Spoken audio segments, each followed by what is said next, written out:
All right.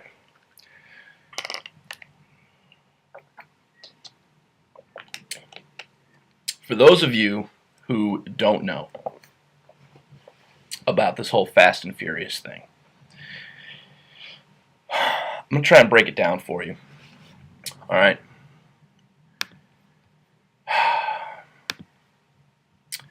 Began in September 2009 and was not shut down until January 2011. It led to thousands of weapons ending up in the hands of dangerous criminals and major drug cartels. It was not shut down until two weapons that ATF members had allowed straw buyers to purchase and take across the Mexican border were found at the murder scene of Border Patrol agent Brian Terry on December 14th of 2010. This conduct, as testimony from several ATF whistleblowers showed, was against all ATF rules and procedures.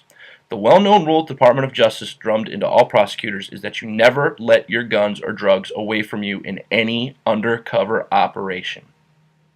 And I want to say again that for almost a year and a half, that's exactly what they were doing. They were selling weapons in hopes of tracing them to the big fish so they can catch the big fish, and they never caught the motherfucking big fish. And who knows how many other people were murdered with these weapons. Were murdered, motherfucking, I'm gonna get this moth, I got it, yes. Who knows how many other people were murdered with those weapons, but they just didn't happen to be a Border Patrol agent to, to get the same coverage, right? So, basically, Mr. Holder, Congress, well, you know what, I want to get this person's name. It's Republican Issa, I believe. I can never say the name right, and I don't watch mainstream media, and I'm sure if they're talking about this, they're saying the name correctly. Daryl Issa. He has been trying to get the House Oversight and General Government Reform Committee to look into this and get all the documents it can to figure out what the fuck happened here and who the fuck do we blame, pretty much.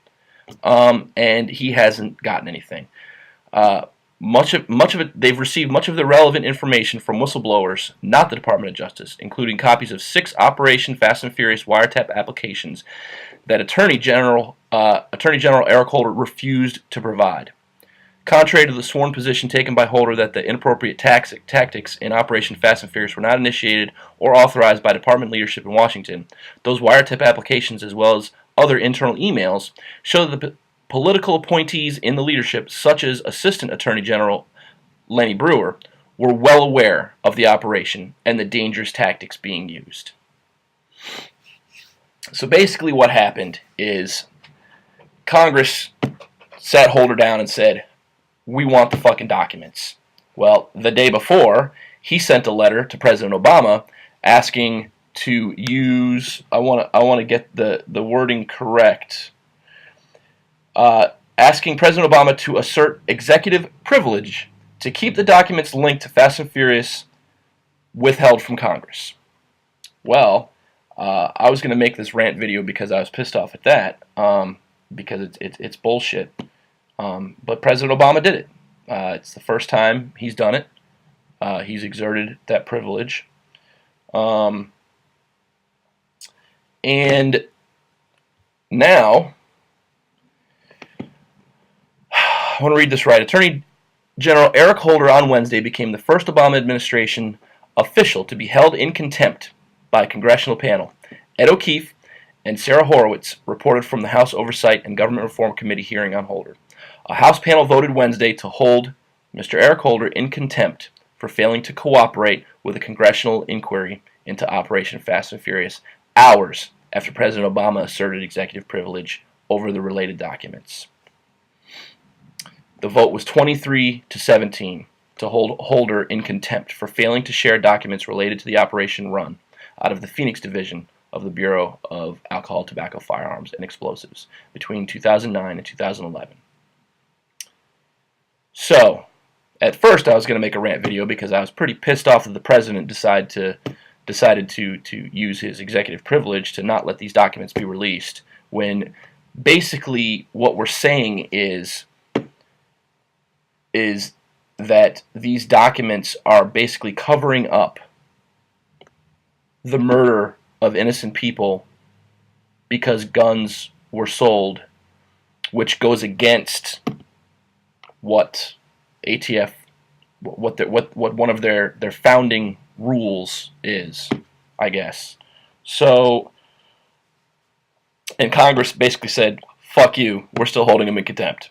So, after the vote, Holder called the vote a divisive action that does nothing to make any of our law enforcement agents safer. It's an election year tactic intended to distract attention and, as a result, has deflected critical resources from fulfilling what remains my top priority at the Department of Justice: protecting the American people.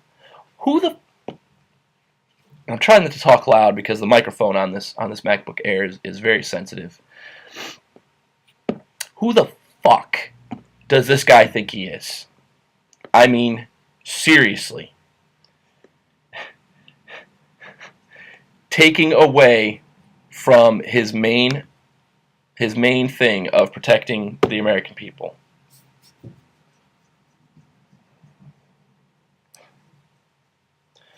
I'm glad that Congress decided to hold him in contempt, and I agree that it probably is an action because of it being an election year, but I'll take it as a win regardless. I agree that if this was last year or the year before, the president's executive decision might have held up. But because it is an election year and we're very close, I do believe it had something to do with it. But as I said, I'll still take it as a win. This, if you don't, like, I don't know how you couldn't be aware of this in the first place, but this is insane to me. Our government selling weapons to track them, and those weapons were being used to murder people. And now we're saying that, no, we can't give up the documents because it'll put other people at risk. I don't give a fuck. I really don't. I really don't fucking care. How about the people that were put at risk when you sold the fucking weapons? How fucking two-faced. How two-faced is our fucking Attorney General?